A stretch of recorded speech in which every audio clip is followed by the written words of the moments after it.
अस्सलाम वालेकुम नाज़रीन, आज की मेरी वीडियो परदेसी भाइयों के हवाले से है जो कि सऊदी अरेबिया में रह रहे हैं इस वक्त, और जो ख़ासकर सोशल मीडिया इन्फ्लुएंसर्स हैं वहाँ पर, उनके लिए बहुत ही अहम है। कोई भी सोशल मीडिया इन्फ्लुएंसर्स अगर वहाँ पर इश्तिहारी या प्रमोशनल वीडियोस बनाता है या किसी भी उसकी जो है ना होटल की या किसी दुकान की या किसी ऐसी जगह की जाके प्रमोशन करता है, और अगर वो पकड़ा जाता है या उसकी कोई भी शख्स शिकायत कर देता है या तफ्तीश के अंदर ये जाहिर हो जाता है कि इसने प्रमोशन की है, तो उसके लिए बहुत ही सख्त सज़ा है।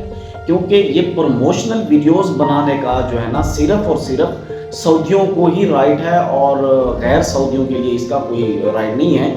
उसके लिए लाइसेंस ज़रूरी है। जो लाइसेंस बनता है वो सिर्फ और सिर्फ सऊदियों के लिए बनता है। गैर मुल्कियों को, गैर सऊदियों को लाइसेंस वो नहीं दिया जाता।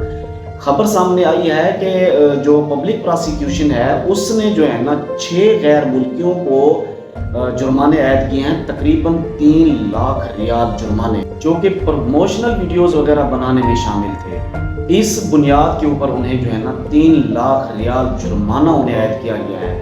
तो मेरी उन पाकिस्तानियों भाइयों से जो है ना रिक्वेस्ट है, और ये अवेयरनेस पैगाम है कि आप लोग वहाँ पर अगर, क्योंकि पाकिस्तान वहाँ सऊदी अरब में भी हमारे बहुत सारे ऐसे दोस्त हैं, बहुत सारे पाकिस्तानी भाई हैं, परदेसी भाई हैं जो कि सोशल मीडिया इन्फ्लुएंसर्स हैं, और कुछ ऐसे भी हैं जो यहाँ से उम्रे पर वहाँ जाते हैं। अगर आप लोग वहाँ पर जाके ये अगर प्रमोशनल वीडियोस बनाएंगे तो आपके ऊपर भी जुर्माना ऐड किया जा सकता है।